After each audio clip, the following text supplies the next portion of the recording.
Howdy, Brainstormites. Jason and Jake back with you this week, filling in for John with the High Five Comics, your top 5 comic picks of this week that we think deserve your time, attention, and most importantly, your hard-earned money when you're browsing that new comic wall on Wednesday. Yep, so first off, we're going to start with two things. Number one, to check out our weekly picks. Mr. John, Mr. Chandler, Mr. Balmori, and you and me all do 3 different picks, sometimes an honorable mention. We do a father-son perspective. It's really cool to check out, and they give you a ton of great reads. Yeah, the idea being that each of us has a little bit of different taste in comics, and hopefully your tastes kind of align with one of ours, and you'll be able to kind of follow along and hopefully find some new books for your pull list or just new stuff to check out in general. Yep.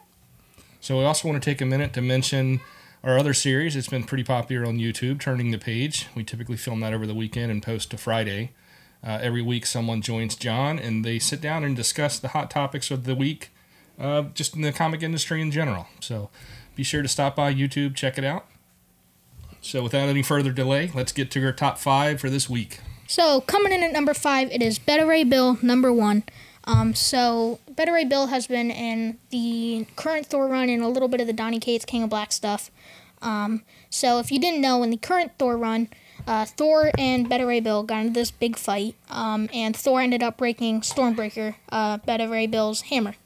And in this new solo series, it is basically him trying to go on an adventure and find a new weapon for him to use. And the first issue, and I don't know how many more, but it kind of features him. I think it's a 5-issue miniseries. Yeah. But I know that to start off, he has to fight Fang Foom, nullified, without a weapon. So it sounds crazy over the top, which brings me to the other point about that. This one's written by Daniel Warren Johnson, John tells me he's known for writing Murder Falcon, which was apparently over the top, just crazy action. And John and the crew are pretty excited to see if he can bring that same energy to this book. So that's your number 5 for this week. All right, coming in at number 4, we finally have some relief for the Wally West fans in Flash 768. So Jeremy Adams, the new writer for Flash, apparently is a big fan of Wally and has been promising that the days of abuse and trauma are over for Wally. I know that'll make John very happy. Jeremy's also known for working as a writer for Supernatural, so we're excited to see what he's going to do on the book. So with Wally apparently back, it looked like he was set to take over the role as the world's fastest man as Barry kind of went off and did his own thing in the multiverse. It looked like Wally was going to get a fresh start, so this kind of kicks that off. But it also looks like maybe Wally doesn't want to be the fastest man alive anymore, so he's got some tough choices ahead of him. We're really looking to see what happens with Wally. I mean, we're kind of Team Barry, but nothing against Wally. We are excited to see what Jeremy Adams has in store for Wally. So coming in at number 3, it is Silk number 1. Mr. John's one of his weekly picks.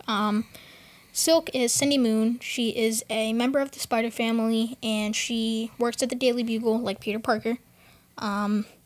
And what's really cool about this book is that it was rumored by Sony to be either a TV show or a movie, and Marvel's been pushing Silk very hard. Yeah, they're very invested in making sure Silk succeeds. So we're excited to see what happens, especially with the rumors of something in development with this character. There's some rumors that we may be introduced to some new characters, maybe some characters that'll show up in the rumored show or movie later. But she's got a lot of potential, so we're excited to see, and we're very invested in the Spider-Man and all the attached books these days, so we're looking forward to seeing where this one goes. And while you're in there checking out this one on the wall, it's worth looking at. There is a Women's History variant cover that we think is particularly cool, one of the better ones in my opinion. So that one's right here. You can take a look at that one as well as the regular cover. So that is your number 3 for the week. Coming in at number 2, hot off John's list this week, we've got Cult of Dracula number 1. What a surprise, another horror book by John. Despite the fact that he claims he doesn't like them, they keep finding his way onto his list. So in this one, it looks like a slightly different take on the Dracula myth.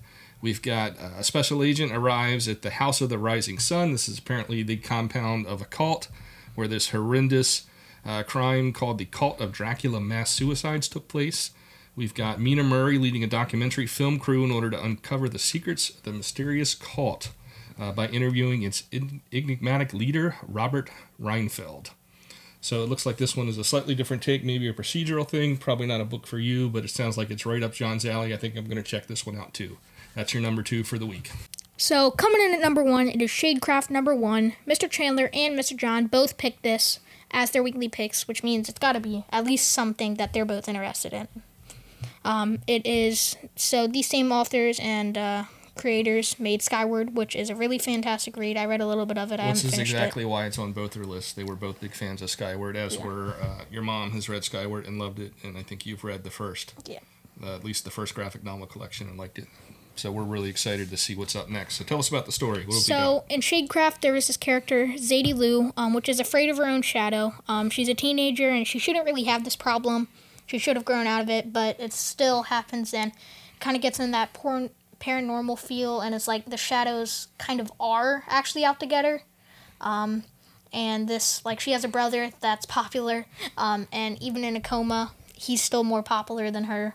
So she's jumping at shadows. This whole problem she's having with shadows has made everyone think she's half crazy. So she's the town outcast, not very popular at school. So, and she's faced with this problem. So, and like these shadows attacking her and all this is somehow tied into her family. So we'll get to start uncovering that in issue number 1 of Shadecraft, your number 1 pick for this week. Okay. Honorable mentions. Destiny New York.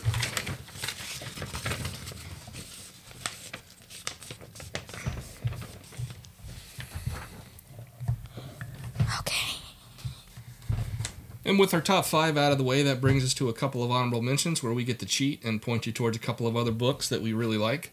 One of them that kind of caught my eye, I believe it caught John's eye too, as he gave me the notes for this, is Destiny New York. And the thing that caught my eye is Logan grew up in a boarding school for children who were part of a magical prophecy, but she peaked super early, apparently fulfilling her prophecy. So she's just hit her 20s and she's having a midlife crisis. She's already fulfilled her prophecy. She has no idea what to do with her life. So during this time, she falls in love with the estranged daughter of a mystical crime family. So there's some kind of crossover love story, and this one just sounds crazy. I love the premise. It sounds pretty unique. I love the idea of someone who's already fulfilled their prophecy so young and peaked, and just where the story goes after that. So that's your honorable mention. We think this one's worth a pick. It's got a lot of potential, and we'll be checking it out. So number 2 is Spaced Out. I don't have the book in front of me, so we'll put the art up above. Is a kind of a parody book, mixing it up for, we don't usually do a lot of comedy books. I'm not sure that this one would be okay for you to read, but it looks like it kind of harkens back to the days of Mad Magazine and Marvel's Not Brand Ec. At least that's what the solicit says.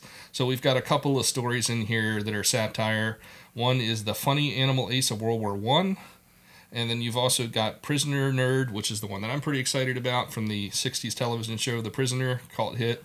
It looks like we're getting a satirical takeoff of that. So between Prisoner Nerd and Sergeant Croc, these 2 stories look like they'll be kind of a light read, something a little fun, maybe a palate cleanser this week. So we're going to check that one out as well.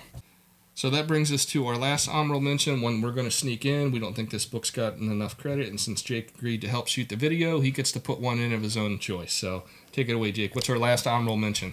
Our last honorable mention is Symbiote Spider-Man. It is the final issue in this miniseries. It is by far my favorite King Black tie-in. Here's some covers about it.